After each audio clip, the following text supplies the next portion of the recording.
Yeah, we left off on page 211 on the very bottom. The Mechaber said that the minig is we only say a bracha when we eat in the sukkah. If you sleep in the sukkah, you learn in the sukkah, you stroll in the sukkah, that's not enough reason to say a bracha. It's only elu b'shas achila, so memches. Hamisada b'sukkos, person's fasting on sukkahs for whatever reason he has to fast. O shein dato lechol pas, bosiyom, that day, let's say chol hamoed, he's not eating bread. Yom Tiv, he has an obligation. You have an obligation to eat 2 sudas every day, but chol hamoed, he's not eating bread. One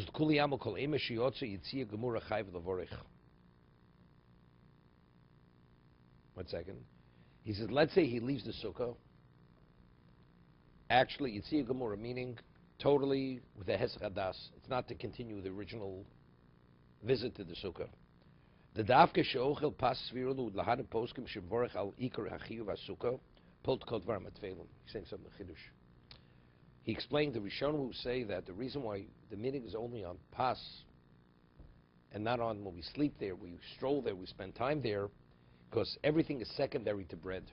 Bread is the primary function of a person in a residence. So therefore, if you eat bread, so therefore everything's secondary. Well, this man's not eating bread. So the sleeping and the spending time there is not secondary to what? To anything of greater value. There's nothing else. So therefore he says, then according to that, everybody would agree that you would say a bracha on the other things.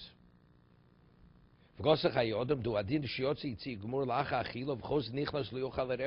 saying even a greater chiddush to Chayodam. Person finishes eating the meal, finishes the meal 11 o'clock in the morning. Nighttime is not till 9:30. He's not eating the meal till 9:30 at night. He leaves, comes back, and we left. He wasn't, then he changed his mind. He's coming back in the sukkah. So it's full hesach hadas. It's a break from the original eating, and he doesn't plan to eat until the next day. Chayodam says when he returns during the day, he says a bracha, although he's not planning to eat there. V'kodim achilo yitzroch od pam lotzis beis hakneses. V'zeim gam kein l'kuliyam l'tzorch levorech. Is tremendous kedushin. I mean, you have situations here that he's saying that even though you're definitely not going to eat, just spending time in the sukkah is enough reason to say a bracha. What about you want to visit, go to another sukkah, middle of your suda?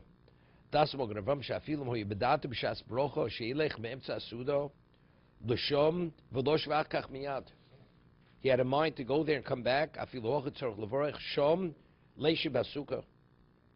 He's quoting the halicho havi hefsek. Al-Kainim wrote lechol besukkah zu, dov she'osa lech chutz l'sukkah. So if you want to eat in that sukkah something that you're not permitted to eat outside the sukkah, tzorch levorech shem leisha b'sukkah. You have to say leisha b'sukkah when you go to that other sukkah. Omdam hu l'shitosu osel simiches, al fishem shekosavnu, the das kam achronim da'alicha lo havi hefsek. They argue with the Magen Avraham that just walking, if you have in mind to come back, and it's not for an extended period of time, that's not a hefsek. Therefore, we don't. So if you want to visit somebody else's sukkah and you have in mind to come back, you definitely don't have to say a leisha b'sukkah. What? In the other sukkah. It's understood. Person began eating, he forgot to say leisha b'sukkah. And later he reminds himself when he's holding by dessert. He says leisha b'sukkah.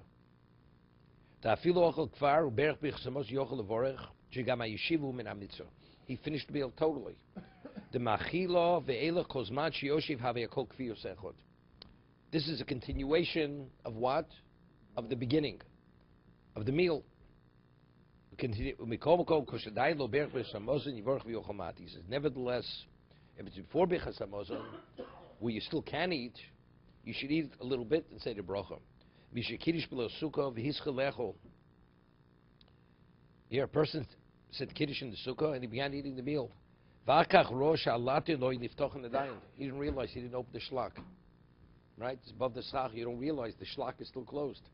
So he said Kiddush and he said Leisha B'sukkah. I mean, it was bracha levatola. Then he realizes the shlach was closed. Nearly she'ochal shuv k'zayis yivorach Leisha B'sukkah. He should eat a ksayis. Aval kiddush pshita shein tzarich levarach shenis. Kiddush is valid. Even if you say kiddush in the house, it's a valid kiddush. Va'afilus man lo yivorech orapam, because that's on the Yom Tiv. Kevad ledin al Talmud mani zman b'shas hashiyas hasuko l'mitzvah sukkah. Kolshki shemani b'zeh mashiberach show you stumin. So therefore, you definitely don't say. So what do? If it's before Bechas Hamazon, you eat a kazayis and say Leisha Basuka, and of course, in Wusping where you open up the covering of the sukkah. Yeah, but we don't rely on that. No, not with a bracha. Not with a bracha. In this case. No, definitely not with a bracha. Still say bracha. Definitely. How would you say the general rule? The general rule would be something like the eating triggers the obligation to say bracha. But everything's secondary to eating. Right. So since this setting is a setting where you ate, it's continuation. I'm staying here because I ate here. So everything is linked to the eating. Therefore, you still say the bracha. If you're not eating, you would say the bracha. He says, let's say you don't plan to eat at all today. Right. So what do we practice? Because that becomes the effect. Because sitting Yeah. there becomes the effect. Right. The only reason is because it's secondary. But if it's nothing to be secondary to, then you say the bracha. Is that what people would do in practice? Most people, he says that's the Chayyim, that's what they all rule. Nobody, he doesn't say anybody argues with this. It comes out, it's an interesting concept. You go to visit a friend at his sukkah, and they say, make a bracha, so you should be able to say Leisha Basukkah. Person says, not interested. I say Leisha Basukkah without eating anything. Because I don't plan to eat anymore today. I've eaten breakfast. I'm not going to eat till tonight. And I come to your sukkah, right? In your sukkah, why am I in your sukkah? Just to spend time with you. So my spending time with you is not secondary to anything else. It's not secondary to eating. So you would say Leisha Basukkah, although you're not going to eat in that sukkah. Or even drink there. Nothing. Just spending time there. People don't, I'm just, what he's saying, that would be halacha, but people don't conduct themselves this way. Right, I've never seen this. I mean, what the Chovot HaLevavos is saying now. But is the mitzvah being in the sukkah or eating in the sukkah? The mitzvah is, we're talking, the mitzvah is being in the sukkah. Right, so the bracha does what? Bracha is rabbinical. Rabbinical. What is the, if you don't say the bracha, You still fulfill the mitzvah. But he says, but the minig is, we say a bracha only when we eat. So he's explaining the rationale. Because everything is secondary to eating. That's only if you're eating. But if you don't plan to eat, so it's not secondary to anything else. It has its own value. So if you're going to eat, say the bracha on the eating. But if you don't plan to eat, then you say the bracha just being there. That would be sufficient reason. So it comes out of a tremendous chiddush. Let's say a person goes and didn't eat. He plans to sleep in the sukkah. You would say a bracha on sleeping in the sukkah. I mean, sleeping is no less than spending time in the sukkah. Spend time in the sukkah where you don't plan to eat. So it's not, we're concerned you may not fall asleep. It has no falling asleep. Just being in the sukkah, that is the mitzvah. And that would require a bracha, according to what we're saying. That's the way the Mishna Berura rules. That's the way he's ruling. What? No matter how long you stay. I mean, you have to stay there as much as you would stay in your residence. It's not you going and say hello and then, just to wish person good jump and you leave in the sukkah. Right? You're going to stay there a little bit. Because usually the sukkah, we usually go in, we usually eat something there. No, you have to spend time there. It's not you walk and say good jump and you leave. You're right. What happens if the family has dinner in the sukkah and they go to the bracha and so for lunch? They go inside, but then later on that evening, it's time to go to bed. They go and sleep in the sukkah. They make another bracha. What is the? No, because because they originally had in mind to come back. Here it's people you did not have in mind to come back. Right. That's simple. Right. Here it's speaking where you actually severed the original sitting. Now this is the beginning of a new sitting.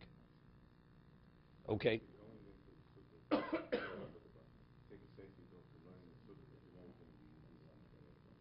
No, then you should have. You wait till lunch to make the bracha.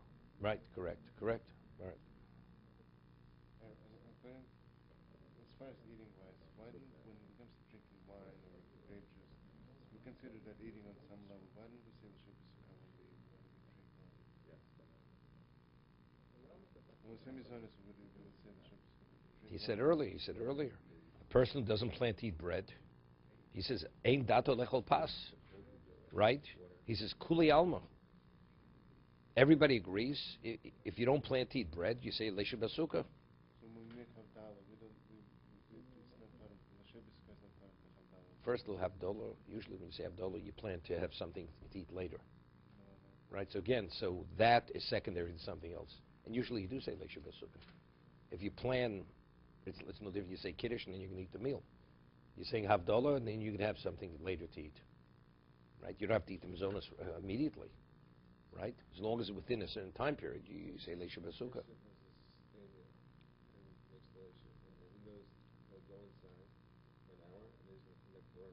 Let's say you go inside for whatever reason to go to sleep.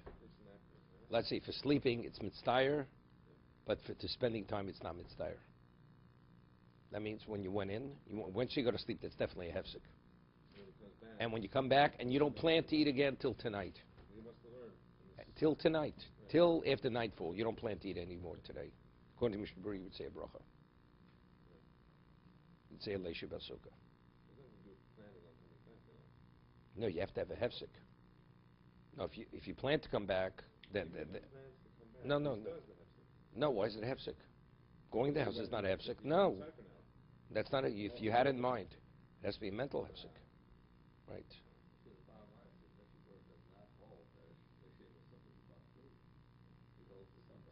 No, because again, he's going on the mechaber. The mechaber says the minig is when we eat bread, right? When we eat. So he says that's only if you can eat, because everything's secondary to eating. But if you don't plan to eat, you'd say the bracha. That's what he's saying. But you don't plan to eat today. He said you ate your meal. You don't plan to eat till after nightfall. So it's tomorrow you can eat. Now you want to go back to Sukkot, spend time there. So since today the concept of eating is no longer relevant to the sukkah, then you would say the bracha.